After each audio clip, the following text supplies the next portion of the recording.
welcome to the next day. I am going to be getting some things out of the pantry again. I just decided to wash all the dishes that I had back here because I made quite the mess yesterday. So I have a fresh start, and now we're gonna make pie crust and empanada dough. And then we're gonna fill the empanadas later today and bake them, partially bake them so that we can put them in the freezer. And that's pretty much all that we have left. So I'm pretty excited about that. That's one thing about cooking, is that you can sure drag a bunch of stuff out and then you gotta pick your toys up whenever you're done. So I have my KitchenAid food processor that I've gotta get out. And then I think that's like the only gadget that I really have to get out today. But it just seems like a lot of work. So, and I have so many other things that I have to get done today. So today is like my cooking day. Tomorrow is my cleaning day in order to get ready for the youth retreat. That happens on Saturday. And I have not cleaned the floors yet since we got back from our trip. There's dog hair everywhere, little pieces of cat litter. Just needs a good scrubbing. So anyway, we're gonna go ahead and take care of this and get this food processor out and get the pie crust going. Okay, so my next step that I'm gonna do here is that I'm gonna make the pie crust, all right? So I got my measuring cup here. So it calls for, this is the Ina Garten pie crust recipe. And it calls for 1.5 sticks of butter, 3 cups of flour, 1 teaspoon of salt, 1 teaspoon of sugar, and 1/3 cup of cold vegetable shortening, which I have this, and I think that's 1/3 already measured out. I need to buy some more today. And I found that this is like my favorite recipe. It's like the flakier version. It's not, I find if you just use regular butter, it's like too much almost. And the vegetable shortening really helps it become more flaky and crispy, I feel like. Okay, so there's 1 cup.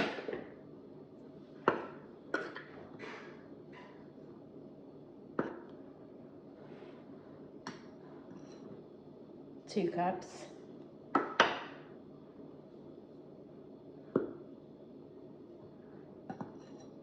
3 cups. I'm gonna do the butter.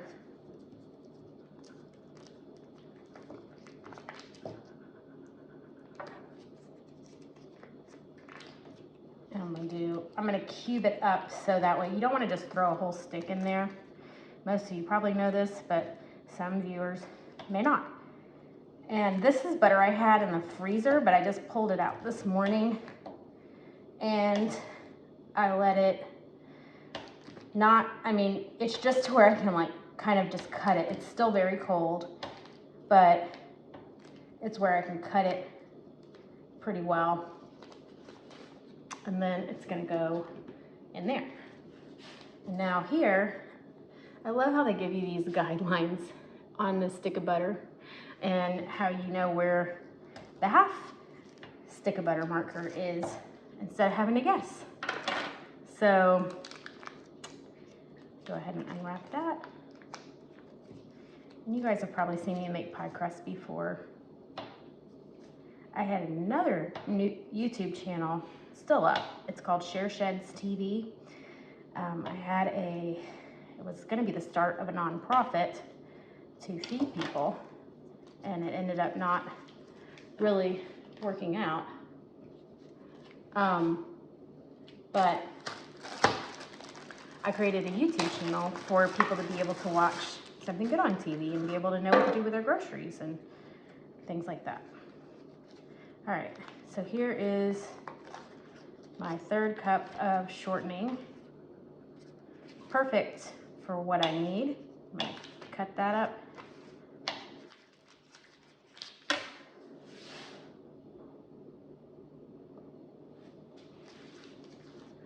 Right there. Okay. I'll wash my hands off a little bit.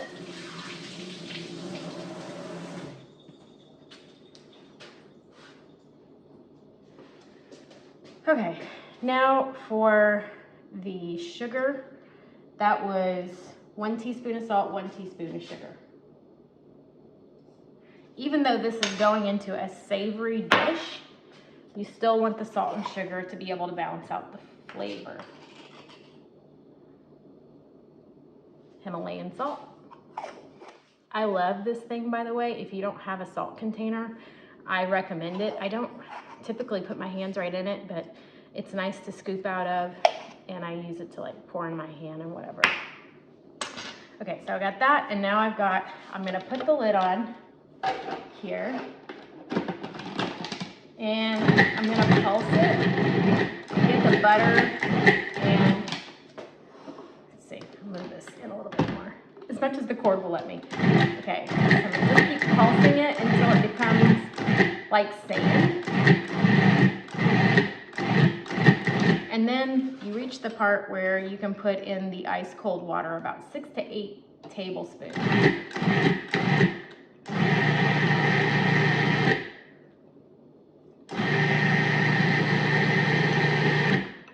I'm gonna just turn it on.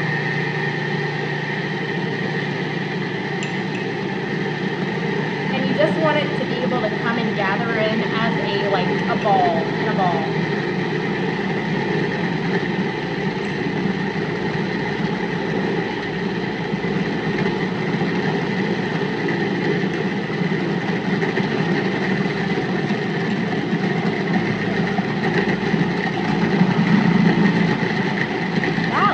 About right. See when it starts to gather on that one side, then that means you're good. All right, so let's go ahead and pick up this other stuff and throw it away. And then we're gonna wrap this up in some saran wrap and put it in the refrigerator and let it rest.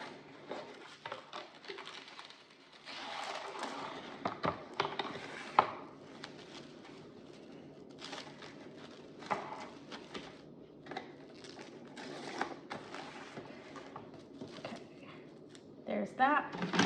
Remove the lid.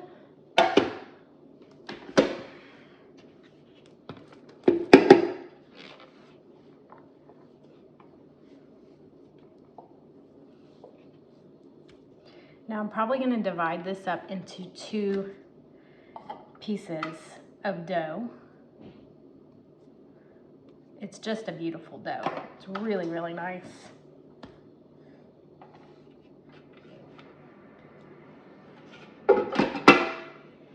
Okay, and I would say about right there is where it needs to go. So I'm going to put out another piece of saran wrap right here, like so. And I like to form it into a circle so that when we roll it out, it's already in the shape that we need it in, and it doesn't really require a whole, like, I'm not trying to fight with rolling something that I want into a round dough, that's a square. So that's kind of like forward thinking there. All right, so now we got this guy.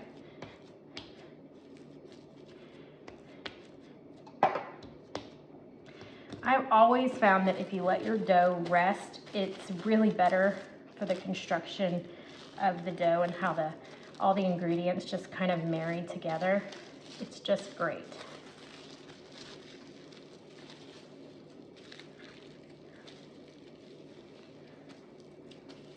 All right, so I've had also this bag from Pie Crust before, so I'm just gonna put this in here, and I'm gonna stick this in the refrigerator until later this afternoon when I go ahead and make this pie. Okay, so now we are going to make the empanada dough, and I've got to get out more butter.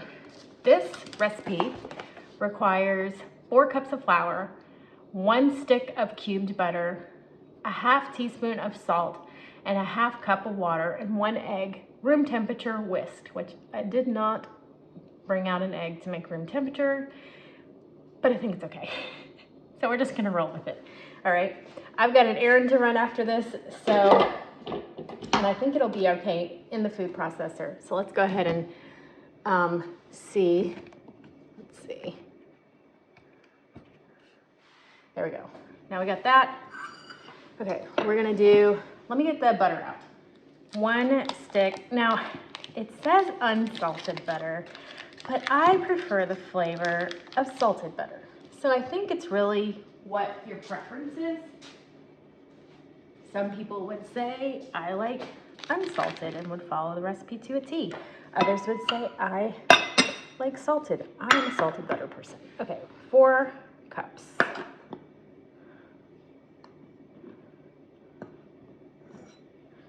One cup.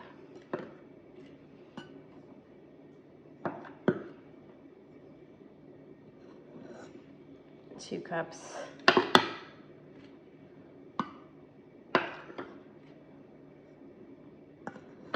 3 cups.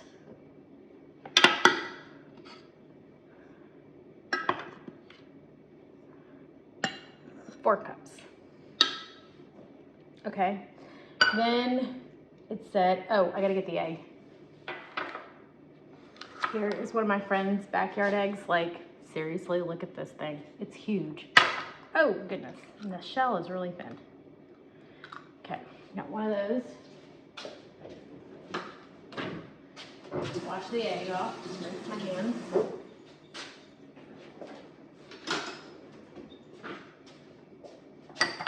Gonna whisk this.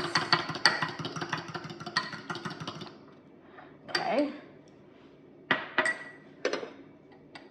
It says, oh, half a teaspoon of salt.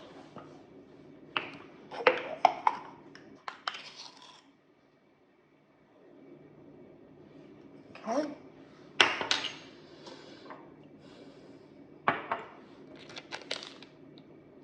I'm just gonna cube this butter up. Put that in there.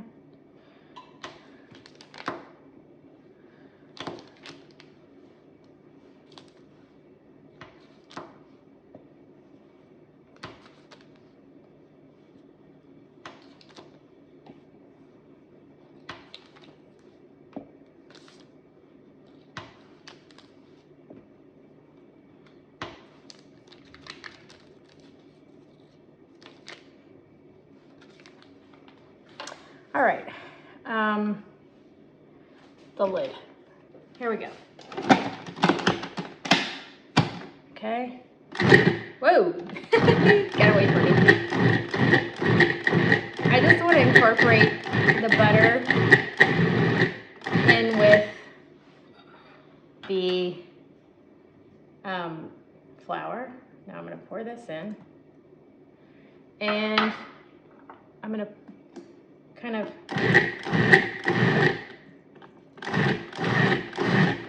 pulse while I kind of just gradually pour in this water.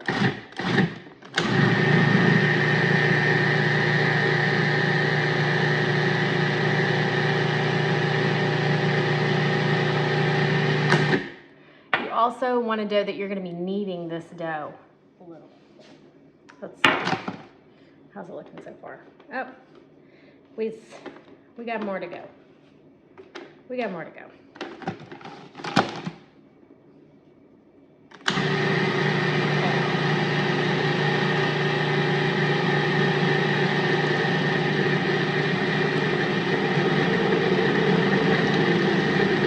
See, now it's starting to kind of pull together.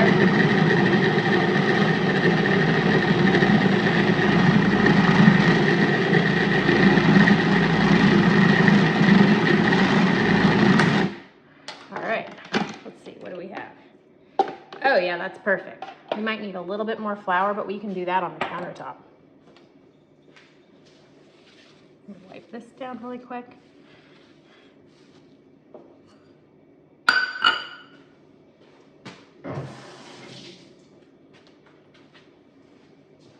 Dry it. Okay. Let's see. So now I'm going to be preparing to roll this out. Put some flour on my countertop.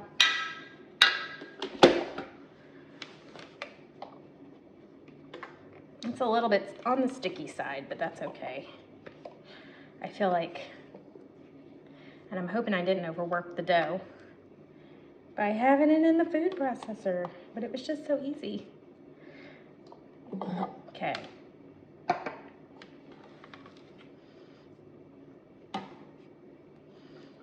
Okay. Oops. Got all the dough out right here.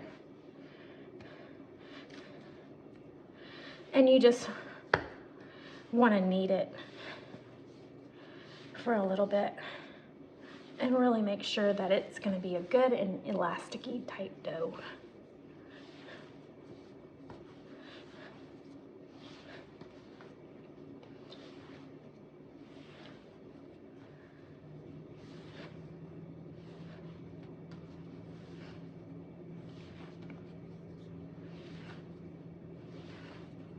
I want to say the instructions said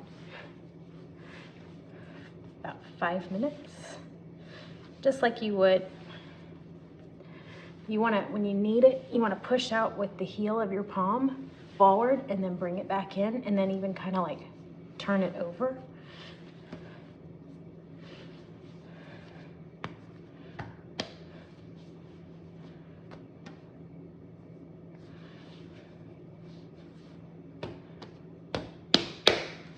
All right, so I'm gonna leave this the way it is, and I'm gonna let it rest. I've got some errands to go and run.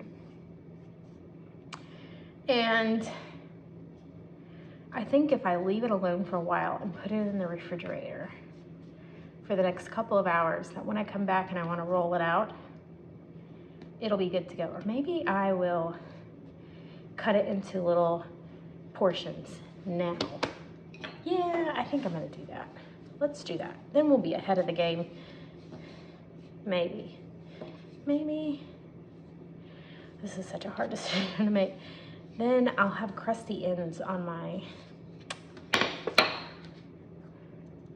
Nope, we're gonna leave it as one whole piece. That's what we're gonna do. All right, so since I made that decision, I'm going to put this in this bowl. I'm gonna cover it in saran wrap, plastic wrap or whatever. I just say saran wrap, but it's really just plastic wrap.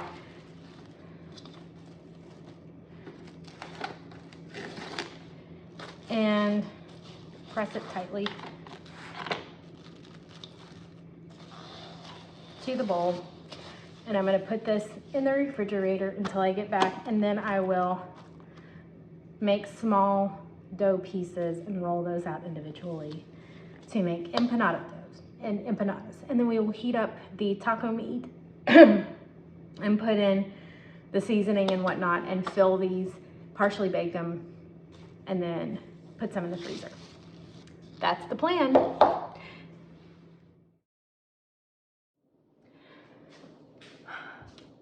Okay, so I have this pie crust here that I'm gonna put in this pie plate, and I have a top pie crust. Now I made enough filling to go for this chicken pot pie for two chicken pot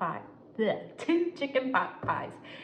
So what I'm gonna probably do, because I only have enough for one pie crust, I'm gonna take the other filling and I'm just gonna put it in a Ziploc bag and freeze it and mark on there what it is. And that's gonna be that. So I just rolled out this pie crust right here. I'm gonna go ahead and flip this into the pie plate, fill it, whatever, and then stick it in the freezer. And that way I can have that part done and checked off my list. By keeping it with the parchment paper, I feel like it helps the transfer. It goes so much easier. And that's a pretty good looking thick pie crust.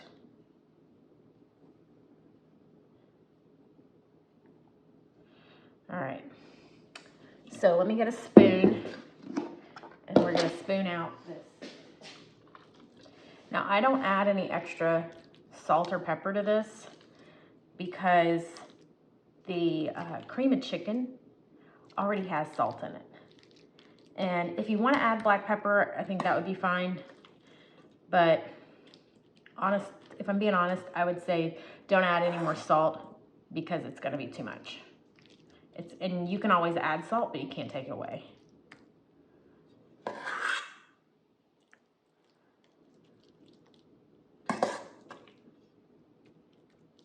All right. So I have about this much left.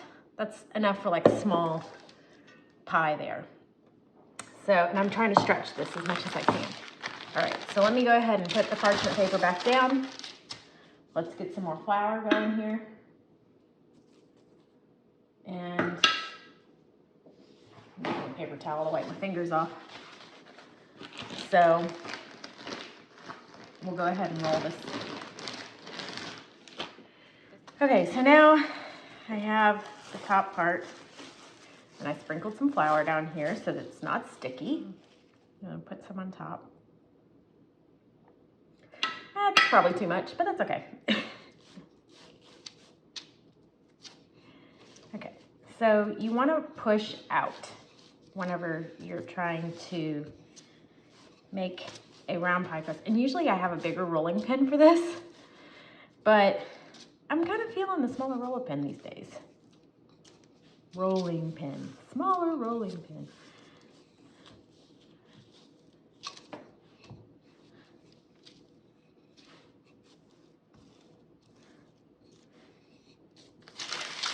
Just kind of rotate this a little bit. I'm glad that I put this in a round shape before,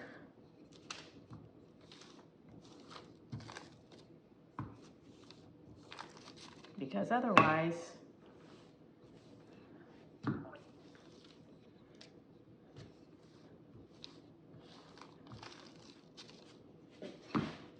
it would be difficult. Okay, this is like gonna be perfect to cover the top of the pie. Okay, thankfully I'm doing the floors later. Okay, all right. So, and I may even have some more pie crust to be able to do with something else. I don't know. Oh my gosh. All right, beautiful pie crust, beautiful, beautiful. I don't know if I can pick it up and move it over. Nope, just gonna have to stretch it out. Okay, and brush off some of this flour.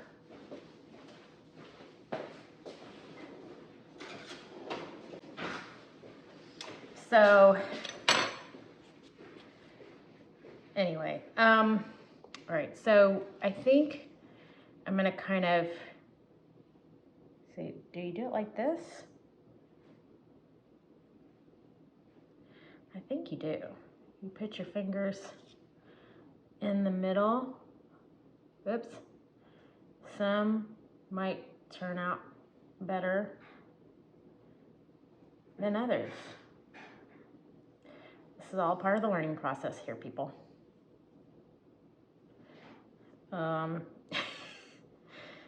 Okay, let's see. Might want to break off some of this. I don't want too much crust on there. All right. You definitely want to crimp it kind of as pretty as you can. Usually I just use a fork, but today I'm gonna try to get creative here.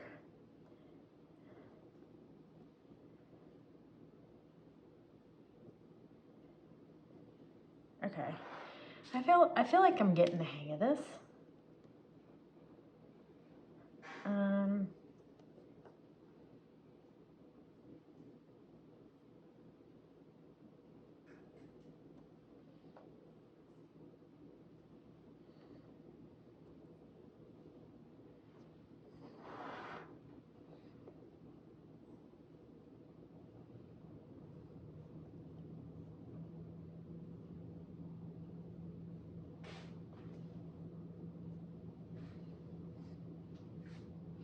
Okay, so that doesn't look too bad, right? I mean, this is kind of pretty.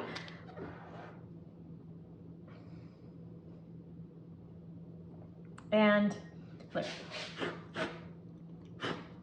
just gonna try to blow off some of that flour.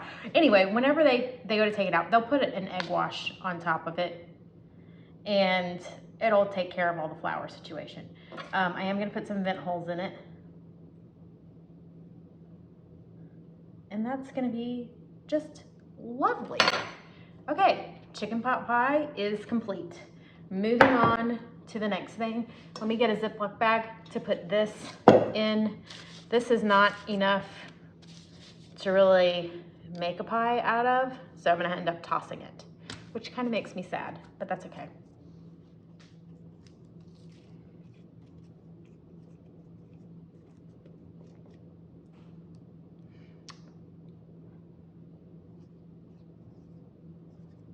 All right. So always want to write what it is that's in the bag and date it at the bottom so that if this stays in the freezer for over a year, you want to throw it away. And I'm saying this out loud, so if I watch this video later, I go, and you want to throw that away if it's over a year old, which I don't see how it could be because we really love chicken pot pie around here. And I might even like add another can of cream of chicken soup to this to stretch it out.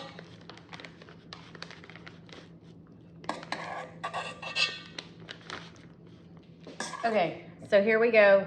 This is going in a quart-sized bag and going in the freezer. And then I'm gonna get this saran wrapped up and also put in the freezer. Okay, so here's the dumplings that I had from the other day that I froze in the freezer. And as you can see, they're hard as a rock. Okay, so I'm gonna put these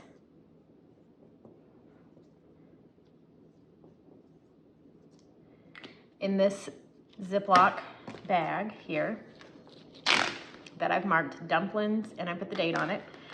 And then I have the separate broth with the chicken, and see how easy they are to go in here. And y'all, these are not pretty dumplings, but it doesn't matter because they expand in the broth and all the flour that's on them. It thickens the broth for you. And it's just delicious. And this is the best way to do frozen chicken and dumplings, in my opinion, because then you're not having a gloppy mess with having frozen dumplings, which I've tried that before and it was gross, super gross. All right, so I've got all these in here. That's gonna go in the freezer too with dumpling broth. And now we've got ourselves a complete meal here. All right, we checked another thing off of our list. I feel like we're getting somewhere. Okay, so I have the empanada dough I made yesterday, and I have the ground beef. I am going to get this going in a minute in the skillet. I'm gonna add some potato and all the seasonings that go in it. But first, I wanna get this going because I've never refrigerated empanada dough before. I've done tortilla dough, I've done all this stuff, but this seems pretty firm. And I think it needs to be worked out a little bit before I do anything to it because it's like almost frozen. Okay, and you just gotta get it warmed up a little bit. Don't worry, my countertops are clean. Okay, so far so good. I may just have to let this like really just kind of sit here for a minute. It's not going anywhere. It needs to be able to be a little bit more workable. So let's just throw it back in the bowl, leave it alone, and we'll come back to it in a minute. Let's work on this taco meat. Okay, so I'm gonna put this on a medium heat. Here, let me adjust the camera just a little bit more. All right, there we go. Okay, I'm gonna adjust this to a medium heat here. And I think I'm gonna add an onion. And then I've got 2 potatoes. Typically, I will also add some diced tomato to this. We'll just see. I have some tomatoes in my garden that I think are ready to be picked that I could put in there. But this was my recipe from my friend who lives in Houston that said that her mom and dad used to make this recipe all the time, especially when they were on a budget. They stretched it with potatoes. Okay, I'm going to get this onion diced. First, I'm going to put on my onion goggles so that I can not feel the burn of cutting the onion. It's not going to affect my eyes at all, and it does make me look pretty dorky.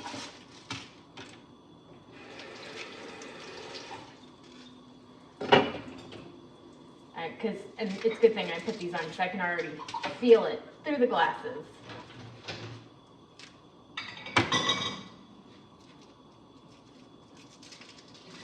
I really don't like peeling the paper off the outside of the onion, but I know it's necessary. All right.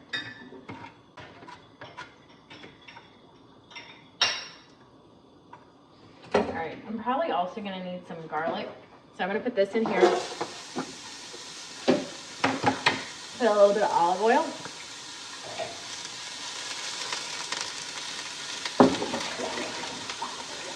Let me get some garlic. Take these bad boys off, I guess. Now it'll act as a good headband. Okay.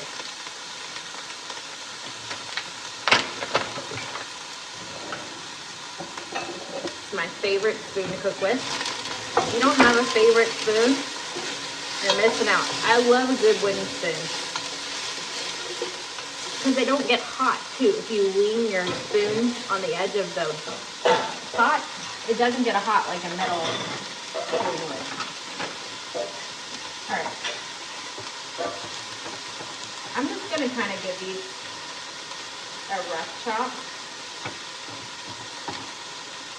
Because I don't need them. I'm going to give them a rough chop because I don't really need them super finely diced. And I'm going to hope that I don't chop off one of my fingernails. I'm going to hope I don't chop off one of my fingernails in the process. That would be gross. And I've done that before. Thank you, Vic. Welcome. She put my dishes in the dishwasher.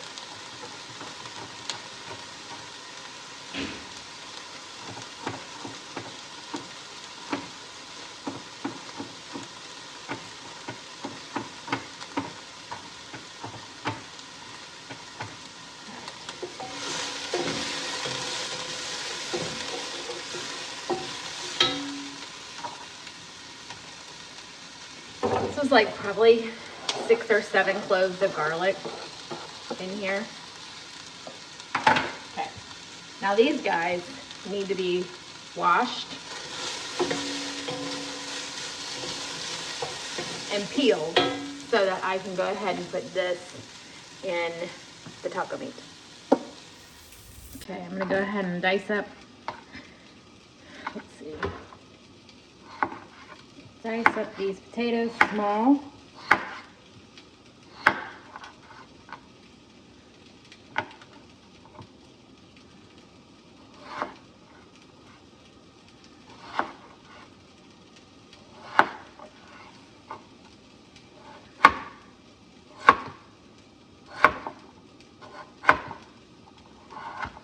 All right, that is perfect. And then I always like to take off the bottom one because it helps it balance better. So I'm gonna leave this right here. I'm gonna scoop this into the pot so it can start cooking. So then I go across this way, across, across, across. Then I remove the bottom part so it'll sit flat. Okay, then I go the opposite way, creating kind of like a julienne, like a French fry kind of look. And then I just come here and do like this to make tiny little cubes. And it's important to have a super sharp knife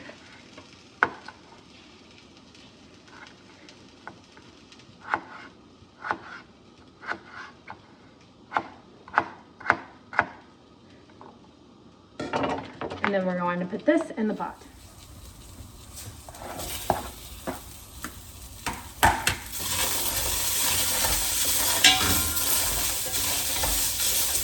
Add a little bit more olive oil. I don't want too much because I'm already adding this taco meat that has plenty of fat in there already.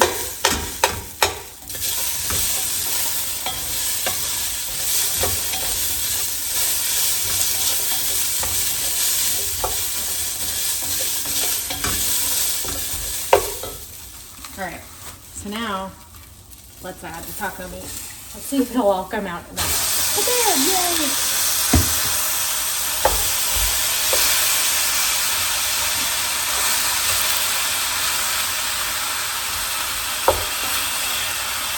Beautiful.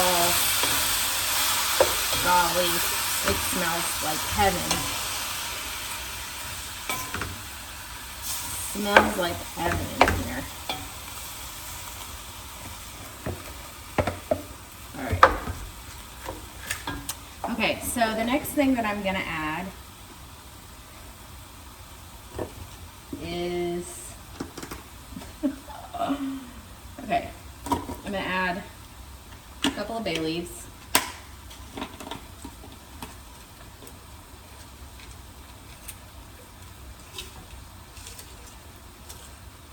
One, two, okay. I am gonna add, where is it?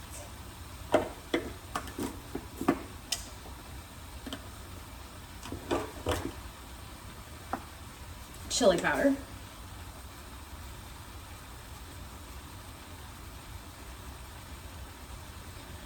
And don't ask me how much this is, measurement wise. I'm just merely eyeballing it. I'm looking for, here it is, cumin, which is a huge part in, is that blurry? Can you see it? There we go. All right, black pepper,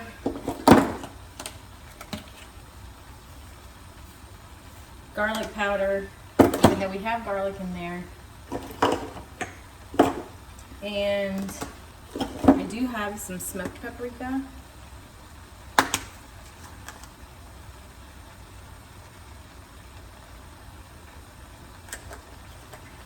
And then salt.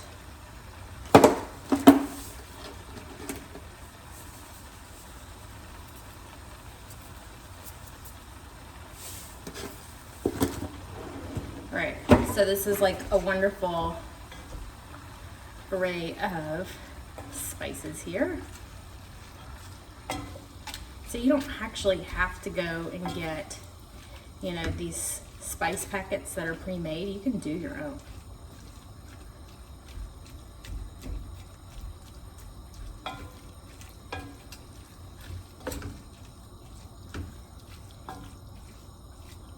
I'm gonna get the lid for this. You guys look. Doesn't that look amazing? Okay, so for right now, I'm gonna go ahead and let this cook. I'm gonna put a lid on it. And then, let's see if I can remember what lid goes to it. Is it this? No, it's not that lid.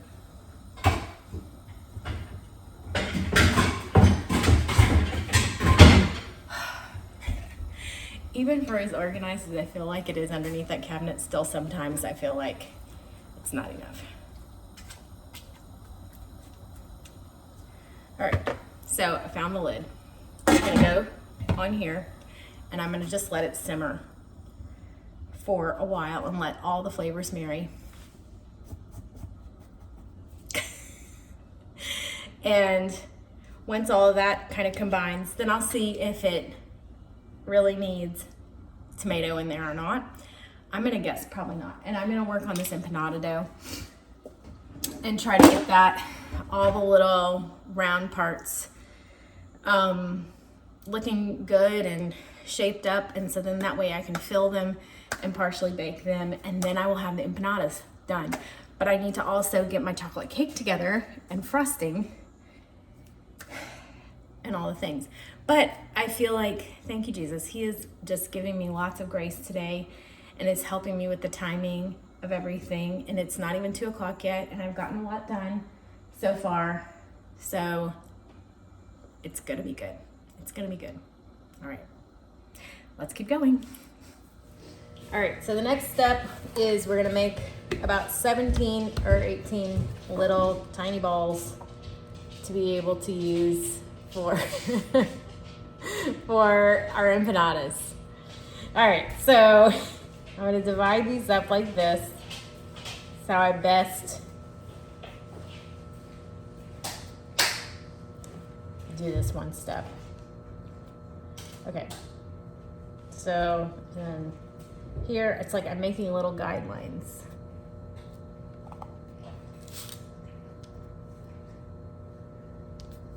I'm hoping this will work out pretty well.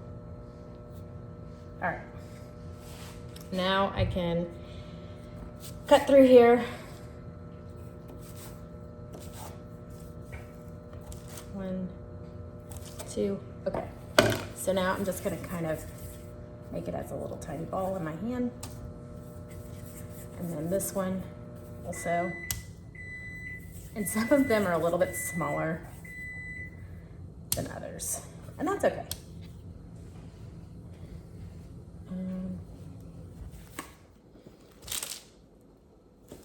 All right, we got the final ones here.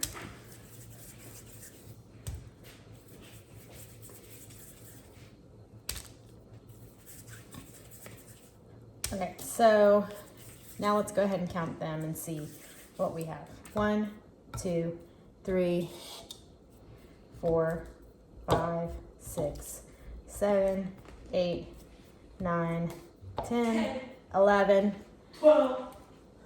John, stop. 12, 13, 14, 15, 16, 17, 18, 19, 20, 21, 22, 23, 24, 25, 26. Okay, that is excellent. 26, that's a lot more than we thought, which means that John will have more empanadas to eat. Let's go, is what he says. Let's go. Now we're gonna go ahead and roll it out into circles that we can fill up. And that's where this little bitty rolling pin really comes in handy, because it's easier to mash down on it. All right, I'm gonna just use this lid right here as where I wanna put the finished ones.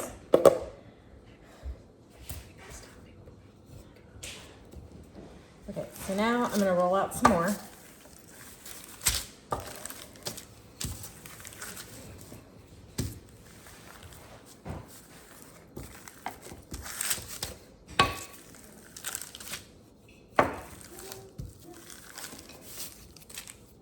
Stack this one on here. And I'm gonna keep going until I have them all. And because they're pretty well floured, I don't think they're gonna stick right there. So I'll get this done. Look at this taco meat. How good does that look? It's so good. You see all the flour on my shirt down here? I should have worn an apron, but I didn't. Okay. See, the potato just kind of like blends in with this. We gotta taste it and see. Okay, so I'm gonna taste this and make sure that it's all right, it's seasoned good.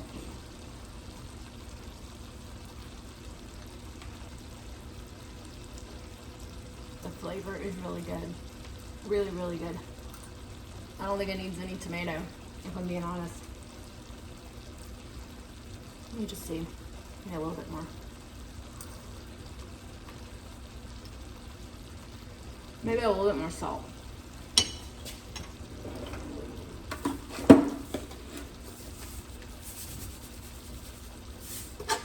That's really it. Mix this up. I'm gonna take some out into a little bowl. so that I can start filling these empanada pastries, little empanada doughs here.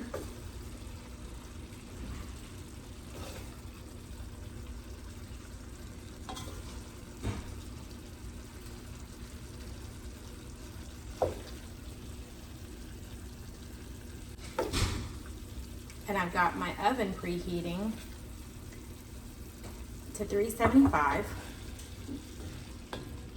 I'll just have this on a low heat, as low as it can go. I'm gonna let it continue to cook. That is hot. I should have totally used the Actually, I'm gonna just turn this off because I don't want it to burn. All right, now let's go on to go fill these.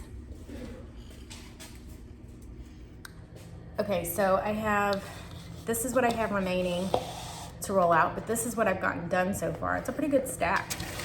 And I have, sorry if you can hear background noises. People are showering, the wash is going, all the things.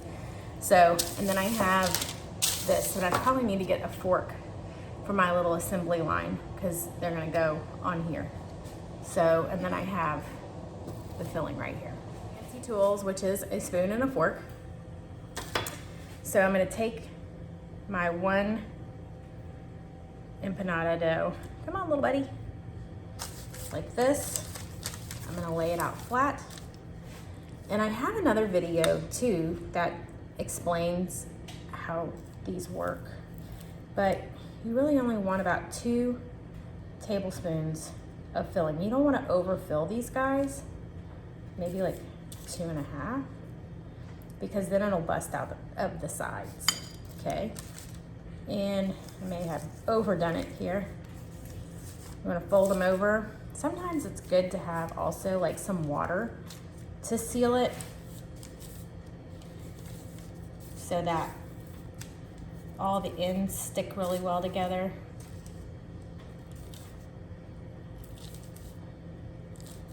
Okay, so that's that, and then I'm gonna put some little pokey holes in here. And place this right here. We're just gonna kind of line them up, okay? And I think I'm gonna fully bake this batch because I know that my kids are probably gonna wanna eat some this week. And I wanna make sure that they have enough food on hand. This is a really great, just kind of like simple food to keep on hand for your kids if you want to make sure that they're eating the right kind of protein. I know it is something with, you know, carbs, but kids are active. They kind of need that. These actually stick pretty well together without having any water. And I can do an egg wash on top if I want to make them like shinier.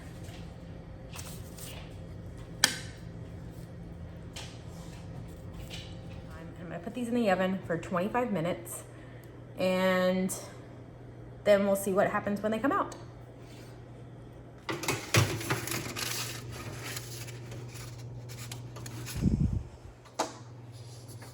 Okay, we had something weird that happened with the screen.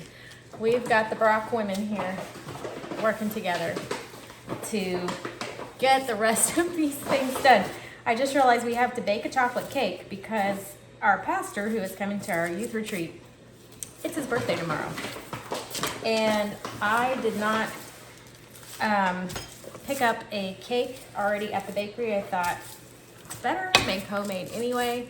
So Victoria is super talented in dessert making, so I put her on the job, and it's really nice to have some help anyways.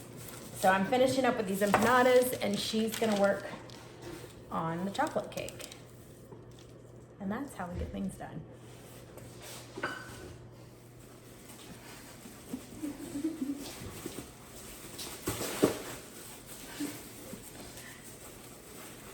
All right, Vic, show them how it's done. Oh, do I have to talk? I mean, you can tell them why you're doing things. I'm baking a chocolate cake, and that's what I'm doing. All right. Where did you get the recipe? Pinterest. Okay.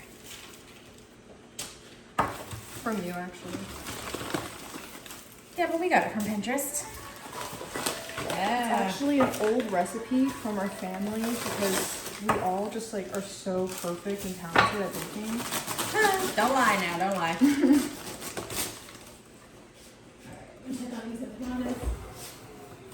Alright. I think. Okay, guys, I'm gonna turn you over here. Okay, I'm gonna try to do this best I can without dropping anything.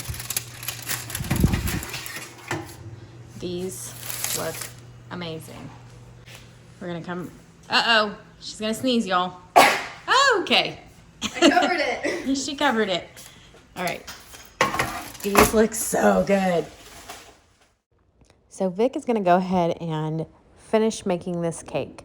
I will have the recipe actually posted on the description section of this video if you're interested in making it. It is a tried and true, very inexpensive cake recipe for you to try.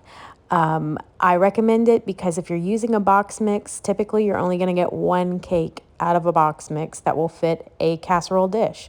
This recipe will fill 2 casserole dishes for the price of 1, and you're looking at a small amount of flour, cocoa powder, oil, maybe some eggs, and milk and a hot water. So really not a whole lot of ingredients, but it's homemade and it tastes amazing. You can get 2 cakes out of it, and then we will also make a really incredible homemade chocolate frosting too that is totally out of this world. Tastes just like fudge. I mean, it's incredible.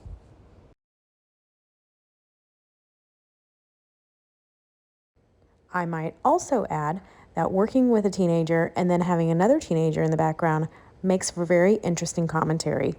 I'm just telling you, stay tuned. This is baking powder. It helps with the cake To make it do what? rise, right? Yeah. Am I right? Well, the baking soda and the baking powder all kind of like work together. Yeah. Yeah. Yeah. And this Yeah. is so nice. That has like a little thing. And it, like, Remember, you're gonna be on YouTube thing. oh. Forget I said that. I can't take myself seriously. That's actually not a bad thing. That's good. I'm doing 2 teaspoons of, I need to say it normally. I'm doing 2 teaspoons of baking powder, right? Yeah. It's whatever the recipe says. I need to like not say it mockingly.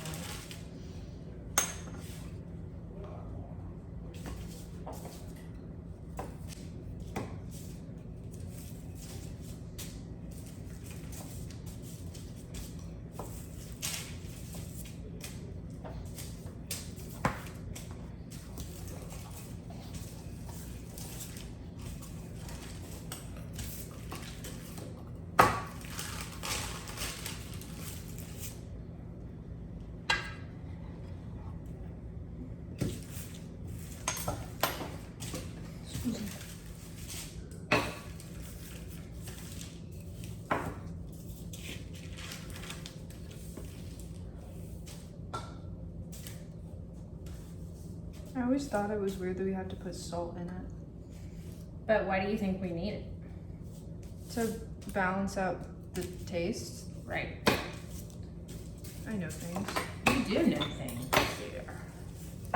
This is not. Okay. This is fine. This is fine.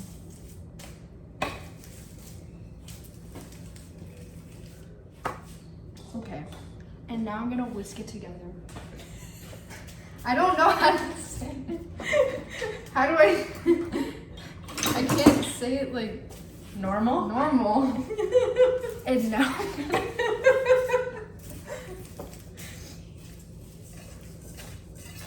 This is what whisking looks like.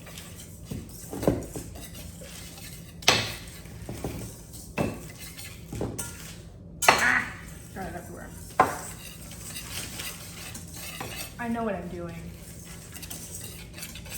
Let me just show you this beautiful stack of empanada dough here. Look at all of the layers Amazing. Looks like crepes. It does. I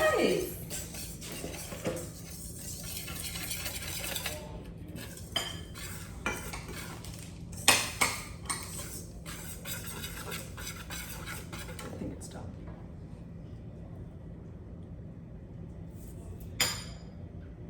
Just remember you. It'll be alright. Are you coming back over there? Yeah.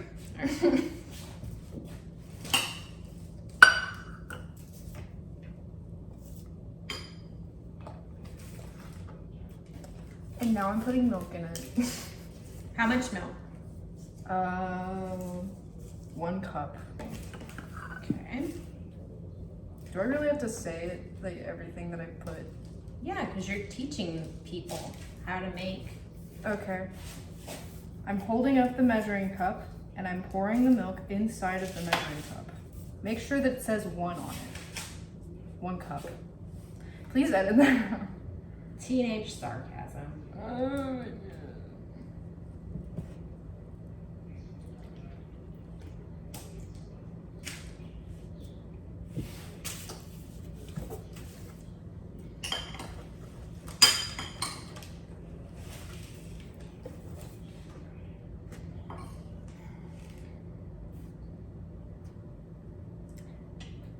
And now I'm putting vegetable oil in it. And I'm putting 1/2 a cup in it.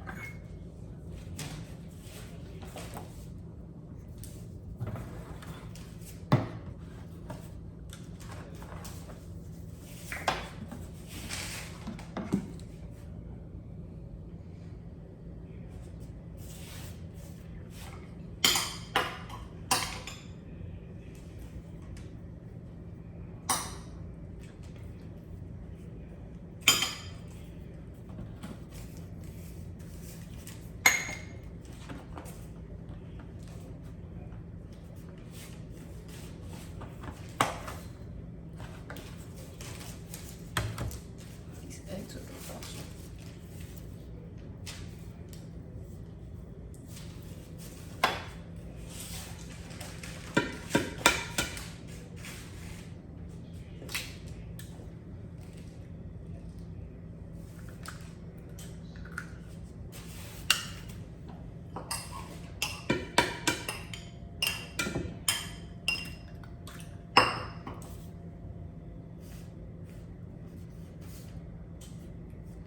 Yummy. Okay, ew. I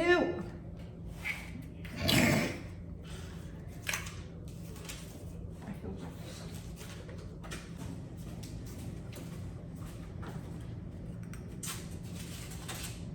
I'm gonna try one of these now.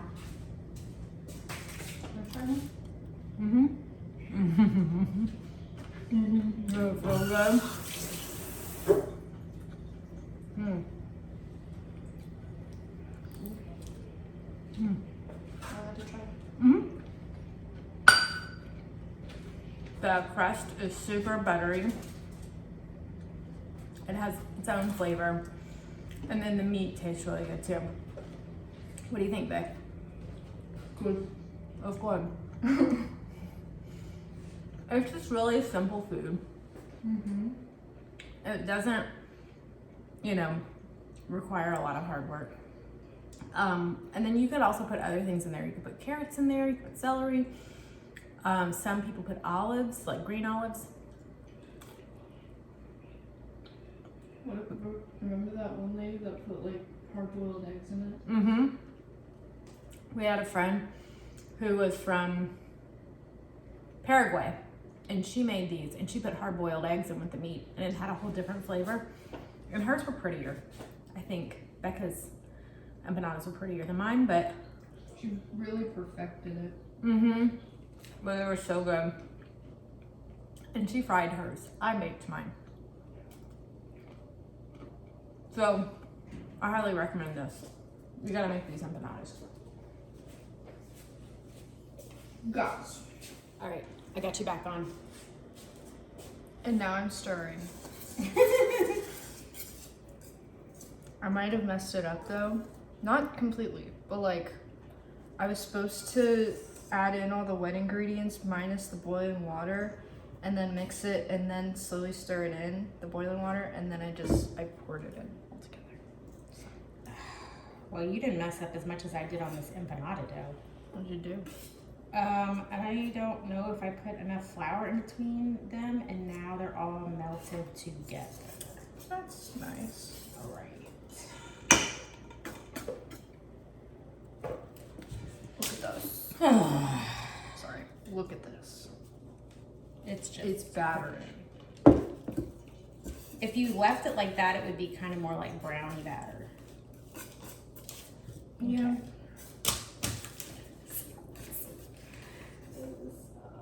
Why did I do this? I left it too long, and now it's like all one big ol' piece.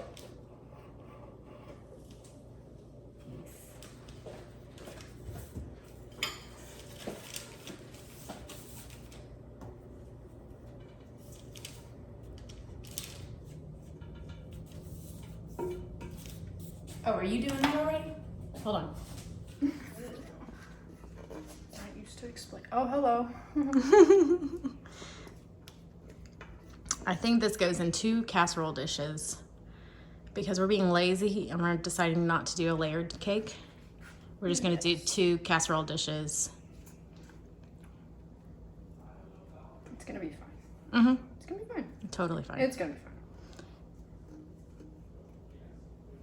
That looks beautiful. I know.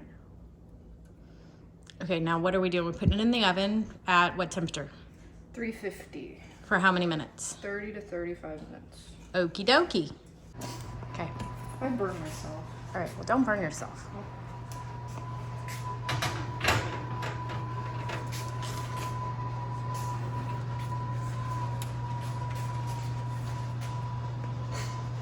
Just wait for me with the oven.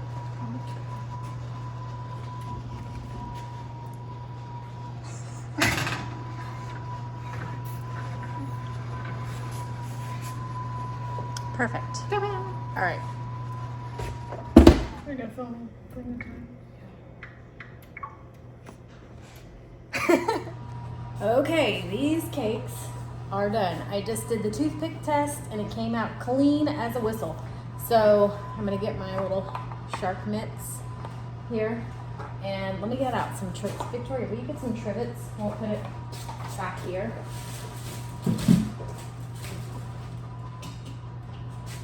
I thought they would have risen more than this. This one has more. Look at that. Yummy. Smells so good. Alright, so we got that in there. Our empanadas are still cooking. We've got some down here. I'm only doing a partial bake on those so we can stick them in the freezer so that the kids can pull them out and put them in the air fryer whenever they want to eat some. So, and I've taken the taco meat that I had left over and put that in the individual bags, quart-size bags, into the freezer for if they just want to have some tacos for lunch or something like that. Okay, so Victoria is going to be making the homemade chocolate frosting, and she's asked that I kind of add the commentary while she makes faces at me. So right now she's melting 1/3 of a cup of butter, and then when she gets to the next step, I guess she'll let me know.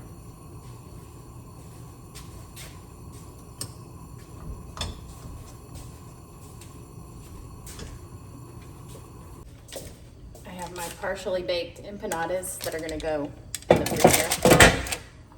Do you need measuring devices? Yeah, I laid them out over there. Over where? Where I'm pointing. Okay. Yeah.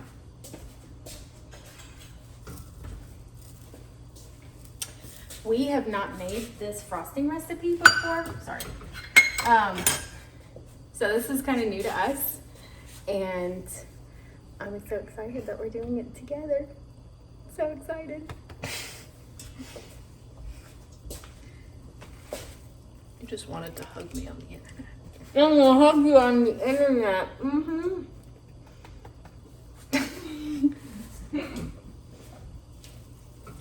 Okay, I'm at the next step. I'm at the next step. What's that?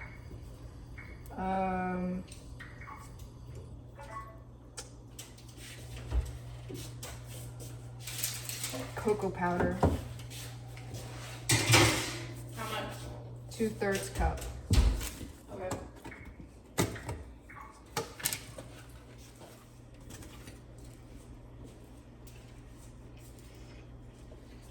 It's so sad that I made these empanadas for you and John to eat, and then I keep eating them. Yeah.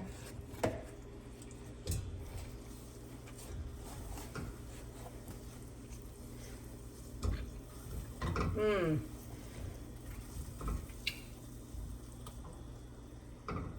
Oh, all right.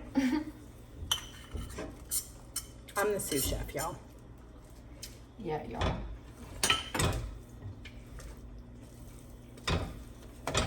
Mmm. That looks so good. Okay. All right, now what? I don't know. Stir until the mixture is smooth and thick.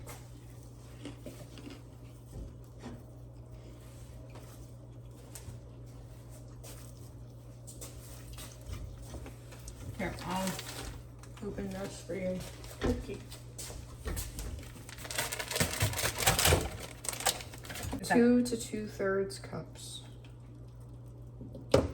Is it 2/2 cups or It's 2 2/3 cup? It's 2 2/3 cup. okay. Is that the next step to put in there, or what do you need to do it next? Remove from the pan. Remove from the fire. Yeah. And place the cocoa mixture into a medium-sized bowl. Okay, let it cool. Okay. This is a lot of work. It is to make good frosting. It is sometimes a lot of work. Here, put in that. You want to get a. Let me get you a rubber spatula. Hold on, not that.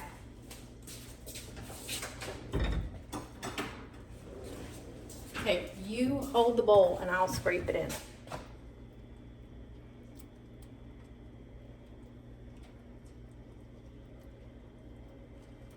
Was that a timer that just went off? Yeah. What do I have in the, oh, I have that one empanada in there.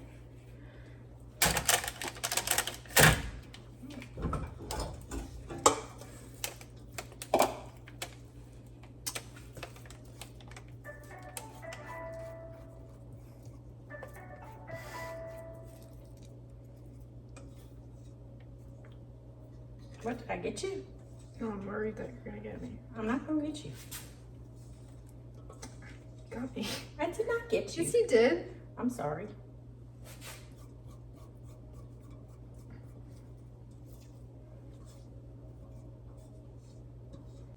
Okay, now I have to let it cool slightly. Okay.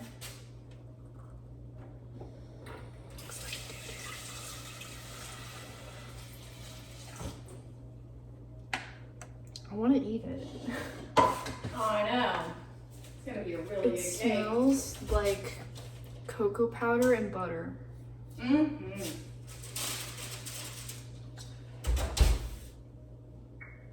I should probably stop touching it.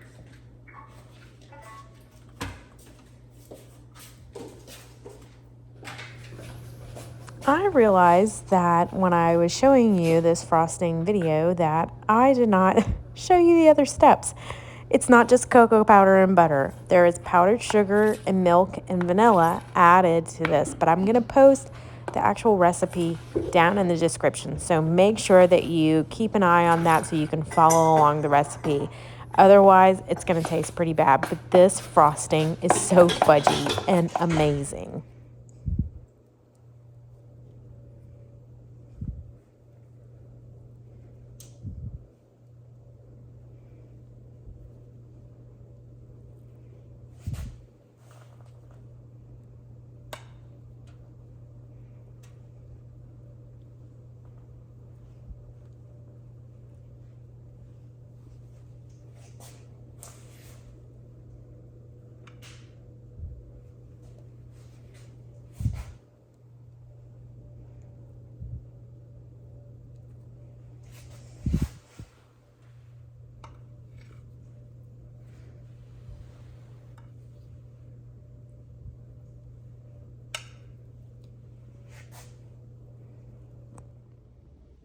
Y'all, look at the mess I have made in this kitchen.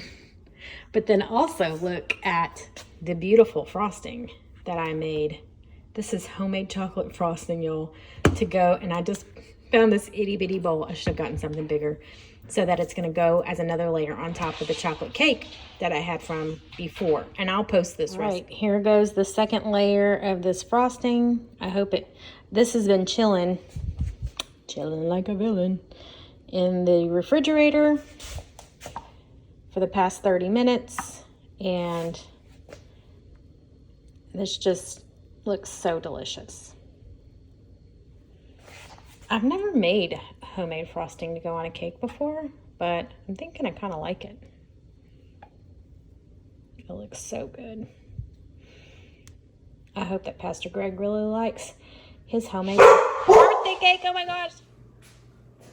All right, so we made a lot of stuff in the past few days. It probably wouldn't have normally taken me as long to do this, but just considering everything that's been going on, I think I did pretty good.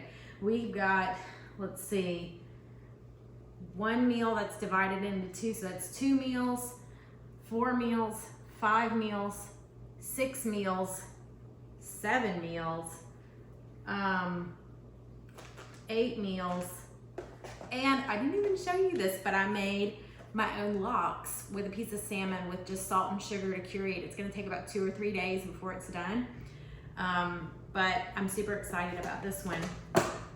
And then I have the extra pie filling for chicken pot pie, which if my family wants to spoon this over some little pastries, puff pastry shells, that would also be good.